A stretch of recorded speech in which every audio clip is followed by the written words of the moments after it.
Now, turning to our program, please welcome Erin Richards, reporter and editor, formerly of the Milwaukee Journal Sentinel and USA Today, to introduce our speaker.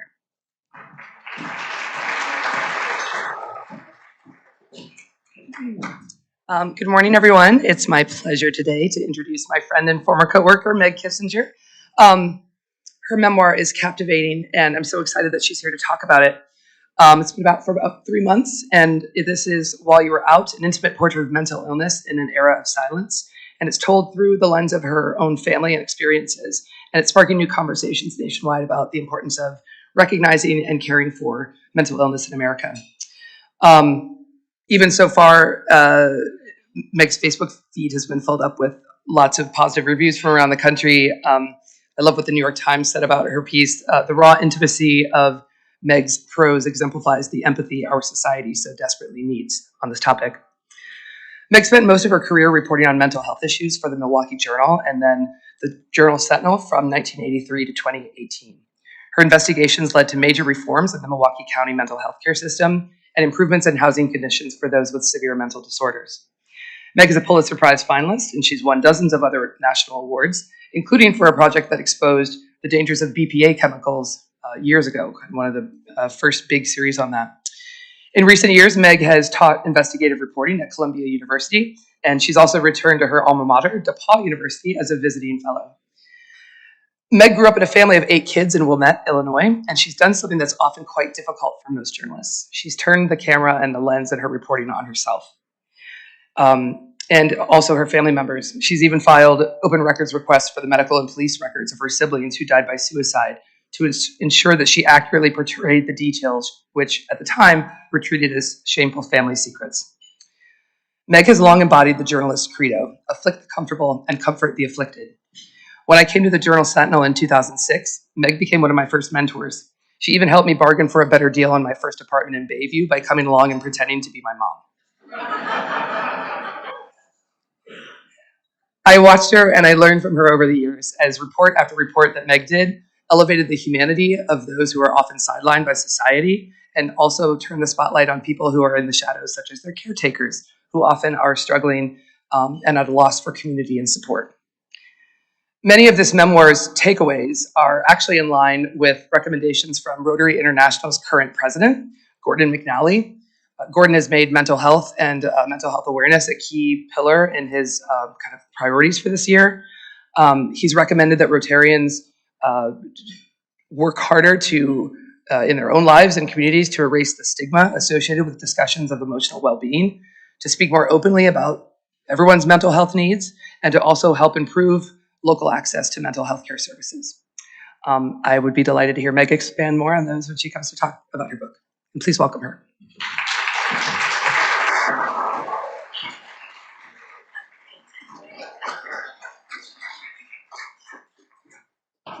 Thank you. Hello, Rotarians. So I'm back. I was here, I think it was in 2007. I don't know, I've lost track, but it was after I wrote a series of articles that got a lot of people mad at me, but that's what happens sometimes in journalism. But you were very gracious to welcome me then, and as you are now, so I am delighted to be here. As I look around the room, I know that a lot of you already know a lot of what I'm going to say, a lot of my takeaways. So apologies in advance for that. But I'm just going to tell you the saga of how I came to write this book. And it really began with me kind of lying on a beach up in at Lion's Den up in Grafton. And I was on I think it was my 6th or 7th series for the Milwaukee Journal Sentinel about our very troubled mental health system in America, and more specifically here in Milwaukee. And I was just frazzled. I was not taking care of my own mental health at the time. And I was lying on the beach. My wonderful editor, Greg Borowski, such a good man, now editor of the whole paper, kept calling me. What happened was I'd come back from this trip in California where I went with a mother and her son. She was so exhausted and exasperated with the inability to find care for her son, that she thought it would be a good idea to go to California and maybe they would take care of him. Well, I knew it was not a wise move. I had a strong hunch that it was going to end in calamity, and it did. Anyway, there I was, rattled, lying prostate, waves lapping my feet, and poor Greg is frantically texting me saying, "Are you okay? Are you safe?" And finally I texted him back and I said, "Greg, shut up. I'm just having a nervous breakdown. I'll be back in the newsroom in 25 minutes." But I realized then that I was kind of banging my head against the wall. So what you're seeing, I'm putting these pictures of my family up here because it's a big build-up to how I ended up writing this book. So I realized that having come from a family, I was the fourth in a family of 8 kids. The picture that you just saw up there, I was the one on the upper left. Anyway, I was inspired by the experiences in my own family and how we were really dinged by conditions that we didn't talk about at the time. We didn't have the language for living with mental illness. So when our sister died, my sister Nancy, who's the one in the middle there, Mary Kay is on the left with a big hat. That's her first pair of high heels. And Nancy is the one next to her. She was the one I was smooching in the previous picture. Anyway, when she died in 1978, my dad called us all into the living room. And he said, in no uncertain terms, if anybody asks, this was an accident. And we knew that that was ridiculous. Nobody would believe it. They'd seen the ambulance in front of our house many times. But my father wasn't meaning to be mean. He was scared. He was ashamed, and he was afraid that we would not be able to have a funeral mass for our sister, and she wouldn't be allowed to be buried in our family plot. And that was not an unreasonable fear. His best friend had a child who died by suicide the year before, and the priest there at St. Robert's in Shorewood would not allow that boy's body to be in the church. So I grew up knowing that mental illness was something that we whispered about. It was something that we didn't discuss fully. And that always bothered me. And I'm nosy by nature. And I think by virtue of being the fourth in that family of 8 kids, I had a lot of material to be very curious about. So as a reporter, I spent, as I said, all those years looking to strangers to ask the questions that I was too afraid to ask the people that I love the most. And the people that I love the most were, obviously my brothers and sisters and my mom and dad. And so as I'm lying there in the sand, and Greg is frantically trying to call me, I thought, my journalism was so valuable and such a gift, and I'm so grateful for it. But in order to really tell the story that I want to tell, I need to go very deep, and I need to really sit with the experiences in my family and really talk about it and explore it in the deepest way. And it's going to take more than 3 pages in a newspaper. It's going to take 300 pages in a book. And so, lucky me, I got a contract to write my book. It was in March of 2020, unfortunately, as the world was shutting down. I got this contract from Macmillan to write my book.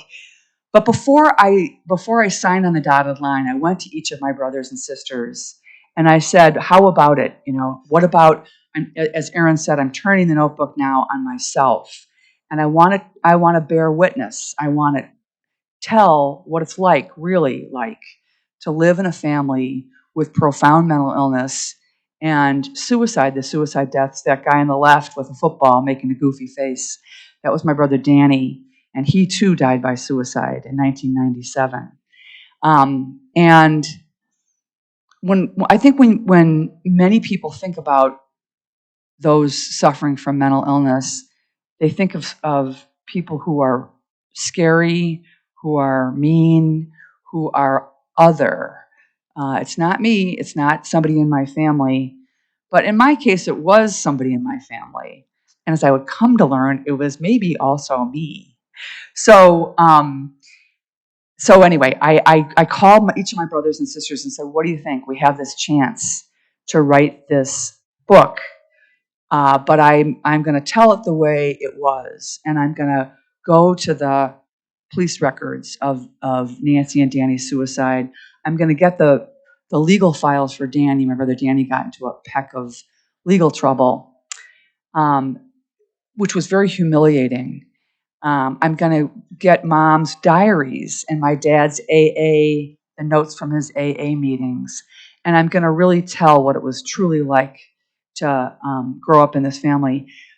But I love you guys, and I don't want to hurt you, and I don't want to re-traumatize. But I also know that we have a great opportunity to really do a public service here and to go beyond what these series were able to do and really paint an intimate family picture.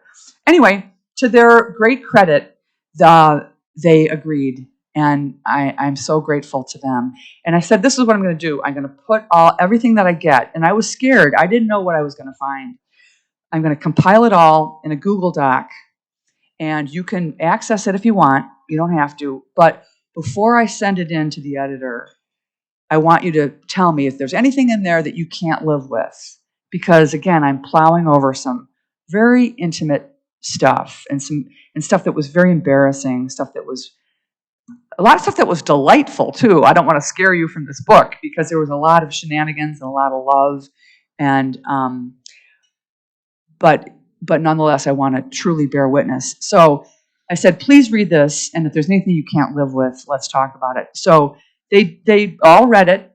Nobody wanted me to take anything out. The only thing is, my youngest sister, Molly, who's kind of a hippie, she was like, do you have to say that I used to smoke pot every morning? And I said, yeah, I do, because I need to show that there was harm, that we were affected by this. So she's like, okay. Anyway, she lives in Mexico, so whatever. But they've just been champions, and it's been a real exciting time. Now the book is 3 months old today, and it's gotten a lot of traction and great. I hear from people really. I would say between 5 and 10 emails a day from people who say, "I think you were writing about my family." So. Anyway, I just want to go through 5 takeaways that I learned from writing this book. And the first is that the mental health system is not a system. And again, looking around the room, I know so many of you have worked hard to make life better for those with mental illness, either from the courts or your mental health practitioners, whatever. But you know this then better than I even, that it's not a system. A system is defined as entities that work together, and really very little about what goes on in caring for people with mental illness is coordinated. So any of you who maybe have tried to access care for somebody who is in a crisis, where do you even start? I mean, the on-ramp for getting help is almost impenetrable. It's very difficult to find somebody who can see you right away. There's all kinds of barriers to insurance coverage. The system is not a smooth one. That's my brother Danny. I'm going to get to him in a minute. You hold on, you. Anyway, so that's my first takeaway: is the mental health system is not a system. And as I learned, it's that very often people they start out with no. When you go to access care, the insurance company, their default is no, and then you have to prove that you are indeed worthy of medical care, which I say in the book. Can you imagine doing that if you had chest pains or a lump on your breast or wherever? But with mental health care, the burden is on you to prove that you are really indeed in need of mental health care. And so what happens when these very sick people can't get care? And the lucky ones will recover, on their own in time. But almost 14 million Americans suffer from a form of serious mental illness. So a distinct category by the DSM. There are people with schizophrenia and bipolar and severe depression, and that is a lifetime of struggle. So for them, they need all the support they can get in terms of housing and mental health navigator, somebody to help them get to appointments. The second thing that I learned in writing this book, and it sounds facetious, it sounds snarky for me to say, but it's that people with mental illness are people. And the reason I underscore that is that throughout history, we really have not treated people with mental illness as people. There are horror stories about how people were warehoused, in these scary asylums that were often set on the outskirts of town so that nobody needed to see them or think about them.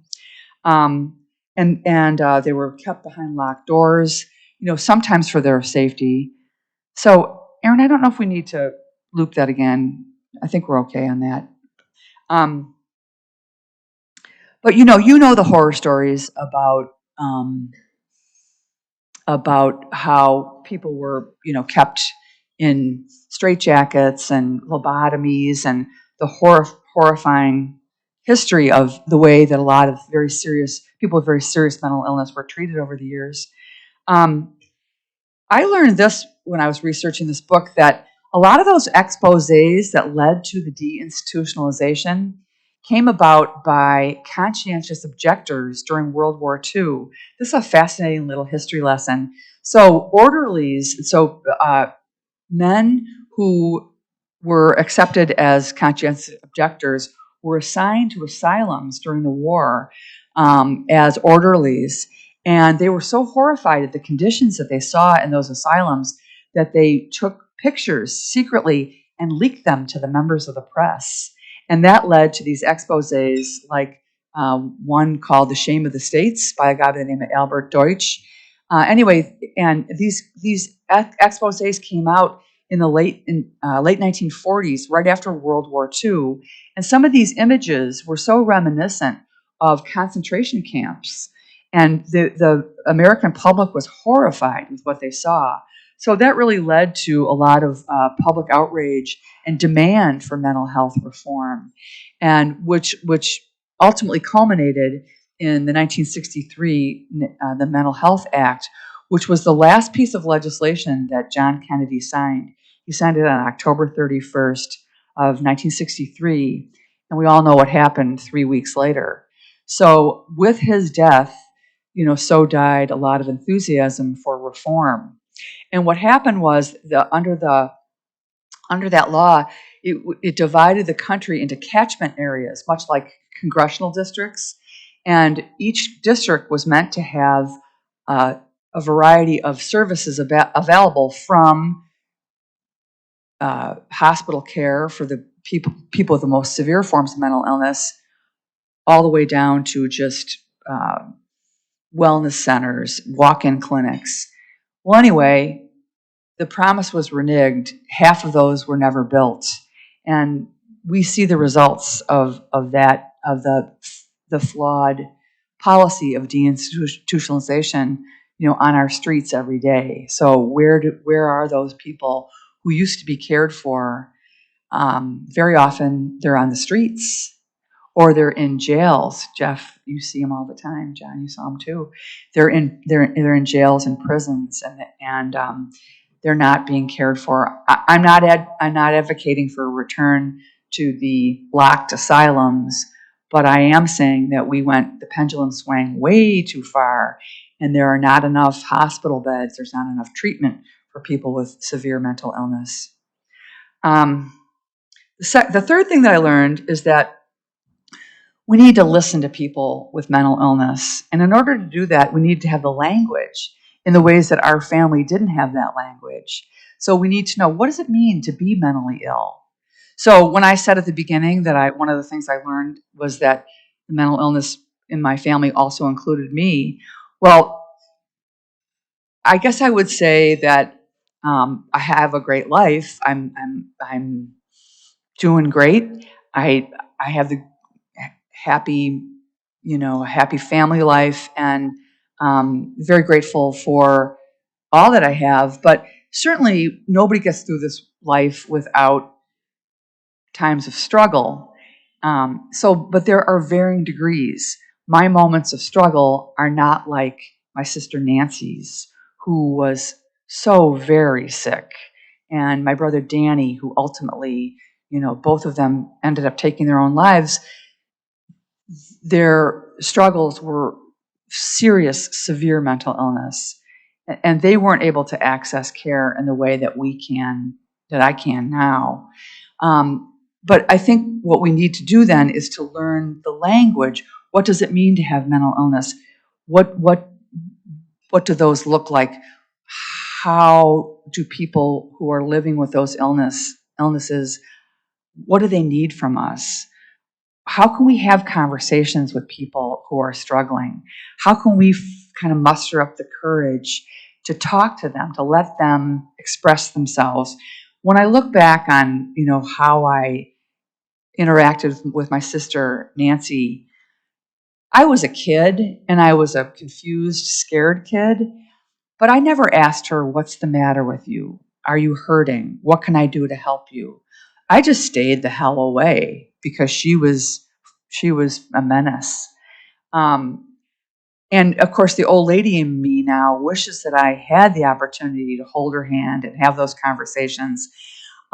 Ditto for my brother Danny. We were a little better with him, but I think our silence around not really dealing with the suicide death of our sister Nancy didn't serve him very well when his own mental illness began to burgeon, and he was afraid, and he was not willing to acknowledge his own illness. So we, I think, ultimately found ways to try and help him, but I think it was too late by then. So that's my urging all people to learn how to talk to people who are not mentally well, and find out what they need from you, and be patient with them. You know, my brother Jake, so the second oldest, third oldest in our family, the guy just above me, my brother Jake lives in a group home in Skokie, Illinois, for people with serious mental illness. I think his diagnosis would be depression, and he also has some kind of, he's a little bit on the spectrum. He has trouble kind of organizing his thoughts. So he isn't comfortable living by himself. He likes living in a group home because he likes living in a group because he grew up in our family. And Jake is a superstar. So Jake is always willing to talk about what he needs and what is going on if he's struggling. So we have this goofy family text chain in our, and we've learned over the years that we need to take care of each other, and so we found ways, and one of the ways is as a group text, which sometimes comes at very awkward times, and we talk about very silly things on the group text. There's a lot of talk about sports, there's politics. Horrifyingly, my nephew finds funny names of people whose names sound like phalluses, like the ex-Chicago Cubs player Pete LaCock. Anyway, very naughty stuff. It's very naughty stuff, but it's funny, and it's a way for us to communicate. Anyway, on that text chain, Jake will every once in a while say, "I'm really not feeling well. I could use a phone call or use a visit." So hooray, we found a way to be there for him.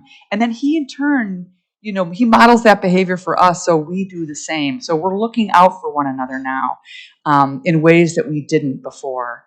And so that is that's one of my suggestions, is to find a way to talk to people with severe mental illness. And then finally, and I want to leave time for comments or questions. Finally, is there's a lot of pressure on families where people have especially serious mental illness. Either we're looked at as the cause of that, or the cure. And sadly, with mental illnesses, we don't know. There's so much that we still don't know. So clearly, bipolar ran in my family. There's a lot of good people working hard to find out what is the cause of bipolar illness. We still don't know that, and we are very, very far from any cure for that. So it's incumbent on our family to learn all that we can about what is bipolar and what can we do to make life better. But sometimes, no matter how hard you love, and no matter how hard you try and understand, that person's going to die anyway. And I guess my advice to those of you who maybe have lost somebody that you love to suicide is just to know that you did your best and don't beat yourself up about it. I wrote this book with two things in mind. One was from my brother Danny. You saw him up on the screen where it said only love and understanding can conquer this. And that was from a letter that he wrote me. Danny wrote me a letter the week before he died, and he revealed that he had mental illness. It was something I already knew. It was like, duh, Danny. But anyway, he was telling me that how awful it is to suffer from this condition. And when he wrote that, he said, only love and understanding can conquer this. I thought at the time that was a very cheesy thing to say, but after he died, and I had so many hours and days and years to think about that, I thought, really, that's the perfect algorithm. If you love somebody, you will work to understand them. And if you understand them, you'll do what you can to make life better for them. So, Pat, your invocation was perfect. I love it. I'm going to have to get a copy of that. And that's what this book was meant to do. I also organized it around a Mary Oliver poem. So, as we know in the newsroom, when in doubt, borrow heavily from somebody who's really good at words. So Mary Oliver's beautiful poem in Blackwater Woods, one of the final stanza goes like this: to live in this world, you must do three things. Love what is mortal, hold it against your bones, knowing your whole life depends on it. And when the time comes to let it go, to let it go. And so that's what this book has done for me. I held it against my bones for years, both as a reporter for the Milwaukee Journal Sentinel, and then as a professor and writing this book. And now I find that having conversations with people, going out and talking about this, is the greatest form of letting go. And it's the greatest form of honoring what Danny was trying to tell me that day, to love and understand. So I thank you so much for your interest in my book and in this topic. It's like, who woke up this morning and was like, yay, I get to talk about mental illness and suicide. Let's rush downtown. But you're wonderful. And as captains of industry and commerce and all the things that make our society run well here, you are in a unique position to do good things for people with mental illness. So I urge you to do all that you can to find that language, to support those people who are suffering, to give all attention to, we need more mental health providers, provide scholarships, especially for providers of color, and make sure that those insurance companies are saying yes to people who need care. So anyway, I'm going to shut up and thank you and invite your comments or questions.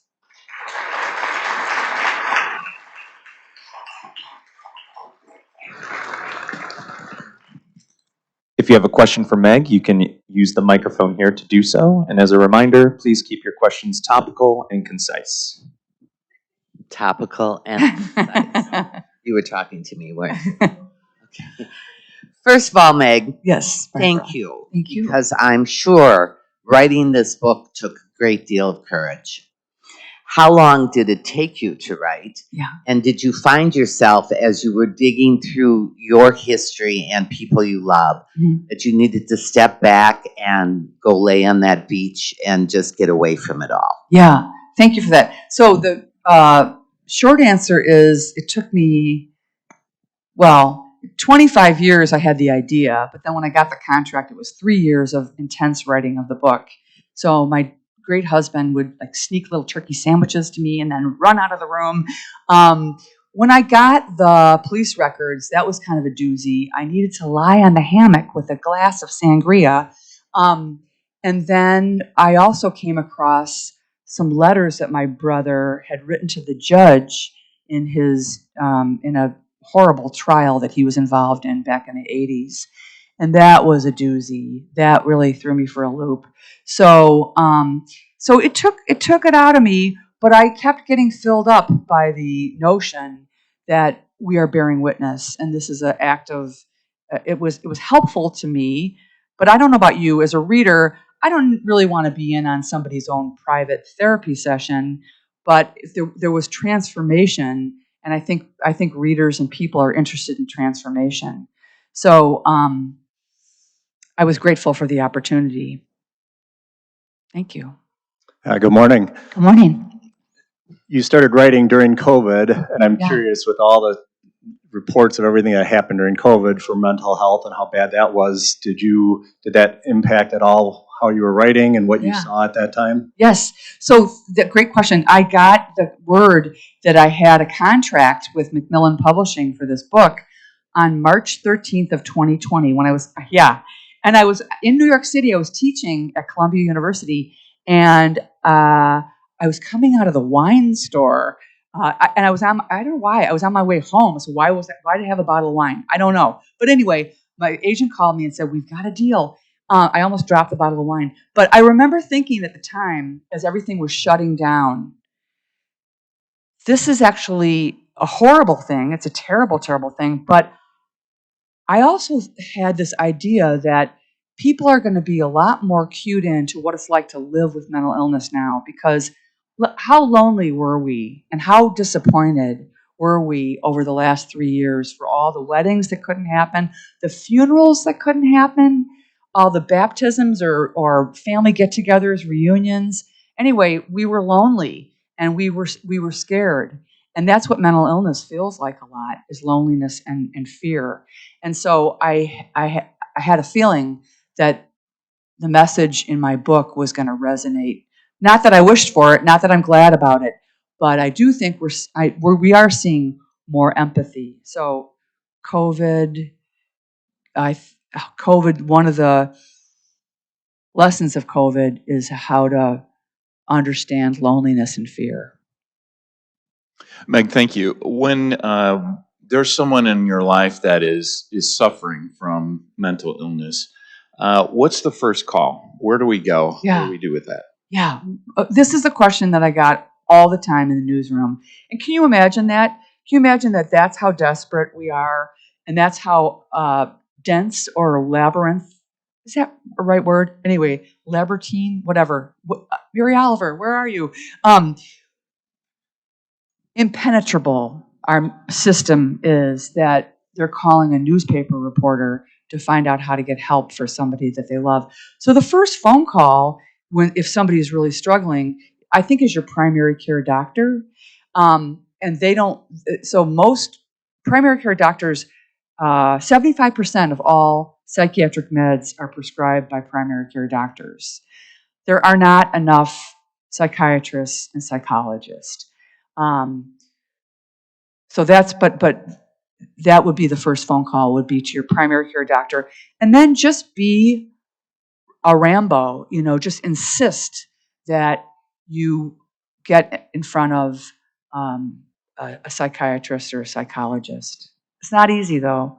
And I guess I'm repeating myself, but this is when somebody is struggling and having panic attacks or is in some kind of a psychiatric crisis, it's as urgent as a heart attack. It's as urgent as a lump on your body. So it's a medical condition, and it cannot be ignored. And it's not that person's fault. That person isn't being weak. That person is sick and in need of our care. Thank you so much for being here. Over the last decade, Milwaukee County has reimagined its mental health care system and implemented it in the last 5 years to more of a public-private partnership and with still emergency treatment. What's your take on that? Is that the right direction to go because it's more cost-effective and efficient, or is it short-sighted and not enough? Probably all of the above. And I want to just give a disclaimer that I used to know that system like the back of my hand, but I don't anymore because I was gone for so many years teaching. But I've been back for a year, and I've had lots of conversations with people about that private-public partnership. I'm glad. It always frustrated me when I covered this so intently over those years that everybody just deferred to the county to take care of people with severe mental illness, and that seemed like a big cop-out to me. Where were the hospitals in this county? Why weren't they stepping up to care for those people? And so I'm glad to see the hand that was forced there. I worry about the profit motive. The company that has the contract here in the county doesn't have the greatest record, and the bottom line is always paramount. I worry that the bottom line is always paramount. That said, I do know there are good people working very hard. There is some very good mental health care in Milwaukee County. I'm very grateful for that. It's all a big fancy way of saying I don't really know. I mean, I think it's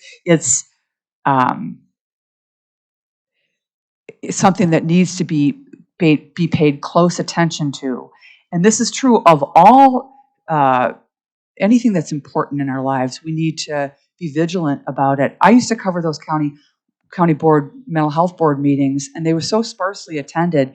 It was often little old ladies whose kids had been in the system for decades, and they were there just doing everything they could with their crackly little voices, agitating for more funding for mental health care. Bless their hearts, but we all need to pay attention, which is not going to happen, but I'm just going to say it anyway. So I think we need to pay very careful attention and make sure that that people do have access to care. Meg, thank you so much for talking about this, because I think it's a huge issue for families who have a sense of privacy. Right. It also seems to be generational, how willing you are to talk about mental illness. Yeah. Even previous generations had difficulty talking about cancer. Right. Can you talk a little bit more about how both of your parents dealt with this issue in the family? I know you mentioned your father, but was your mother equally? Sure. Yeah. So you're exactly right. Teaching these young students, as I had for so many years at Columbia, they are only too willing to talk about their mental health problems, and so much so that I was like, people, I am not Oprah. This is not a drum circle. This is an investigative reporting class. So let's stay on topic, but see me after class. Anyway, and so bless their hearts, I'm so glad that they are much more willing to talk about it. My mom and dad, they were very much people of their era. So yes, we did not talk about it. I remember I wrote an article about my sister Nancy's suicide back in 1987, and it was the cover story in the old Milwaukee Journal Sunday magazine. And my father was fit to be tied. And he said, why in the world would you write a story about that? It's nobody's business. And my mother, bless her heart, jumped right in and said, Bill, she needs to write about this. This is how she understands. So I took that as my mom's been dead for 30 years, but I took that as a little go ahead and write that book, girl. But I do want to say that over those years, my father really transformed. He really came to understand how important it was for us to have these discussions or for me to write about this, so that the year before he died in 2011, and I was writing that series on the imminent danger standard, and I remember asking my dad, so by now my brother Danny also had died. So here's my dad having buried 2 kids to mental illness. And I said to him, Dad, what do you think? What do you want people to know? And he said, tell them shame on you. This country needs to do better. He was a World War II vet. He was in the war for a ham sandwich. But anyway, he thought that, you know, America is the greatest country in the world, and we need to do a whole lot better to care for people with mental illness. So he really came full circle. He well, not full circle. He really did a 180 and embraced the need for us to more fully talk about mental illness. Yeah. Meg, I'm wondering, as a fellow cradle Catholic, I'm wondering if your research bore out that the Catholic Church has changed at all since your sister tragically died. Yeah, thank you. I too. So I am. There's a few of us in the room here who still show up on Sunday morning. I need my Catholic faith. I tried to leave it a couple of times. I went all the way to the Congregational Church one day, and then I was like, nope, I'm a Catholic. Anyway, the Catholic Church got better. So in 1983, so after my sister Nancy died, but before my brother Danny, they came out with a statement through the Vatican that it was up to each individual bishop. So, and they acknowledge that people who choose to die, take their own lives, are not in a state necessarily of making a sound, grounded decision. So they can't be held responsible for their death. And I'm also very pleased to tell you that the Archdiocese of Chicago runs a program called LOSS, which is Loving Outreach to Survivors of Suicide, that ministers to families. And our family has been greatly served by that, by the Archdiocese of Chicago. So hooray for them. So they've gotten better. It's still, in all though, considered a mortal sin to take your own life, which you can kind of understand a little bit. I mean, I don't know. We can have a whole afternoon's discussion about that, but I'll just say they've gotten better, but there's still a ways to go. Yeah. Sure. Well, thank you for writing this book. I needed a new book to read, so here you go. I'm going to get it and read that book. Yeah. But, you know, my mother was bipolar. My father-in-law is bipolar. Yeah. And, you know, and my daughter has just recently had an incident coming out of COVID, had a bipolar incident. So she got in a fight barefoot in a snowstorm with police officers, and they took her to St. Mary's. Yeah. And she was in the emergency healthcare system there, mental health care system there for a couple of weeks. Yeah. We had wraparound services from the county. Awesome. It all worked out great. I mean, it was actually, and my daughter is nothing like me, analytical, and she's like, listening to her doctors, taking her meds, and she's on a great path. I mean, she's like come out the other side. She's oh my God, I am so happy to hear this. How old is she? She's just turned 30. So I mean, she's I mean.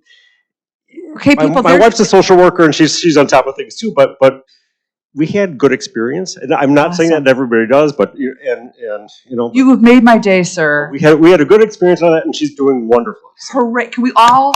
so anyways, and I just want to say thank you for writing the book, because the more you talk to people, everybody's got something going on. Hell yes. It's the biggest open secret there is. It is a big one. Thank you for that. Okay. So I'll just tell you that one of my favorite quotes, I said it earlier today, by Thomas Insel, who was the director of the National Institute of Mental Health.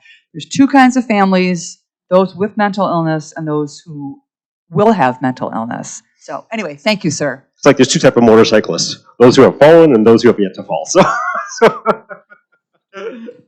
I think we have time for two more. I thank you so much. Erin said there's not enough time, but I think this is a really important question. Yes. There exists an issue frequently, I think, where the family member with the mental health issue doesn't believe they have a mental health issue. Right. And everybody around them sees this escalating issue that it can become quite serious, only to be faced with a response: is this individual causing harm to themselves or others physically before they can bring them in? I've witnessed this a couple times. Once to the point where they almost wished a violent situation would happen to get their loved ones help. Is there anything that you see coming that is a change in that requirement? It's horrifying. Or a resource for these people? Yeah. Thank you. Yeah. Thank you for that question. It's like the third rail of mental health discussion. It's so tricky when there's a lack of insight. So it's not easy. This is very difficult to tease out legally and medically. I wish I had an answer for you but I do believe that we're now training police officers better. We're people. The more we talk about it, I think, and to reduce the shame and the secrecy of mental illness, so that that person who is lacking that insight doesn't feel afraid to acknowledge his or her own illness. That's, I know. Anyway, thank you so much for your great questions. And I'll sit down.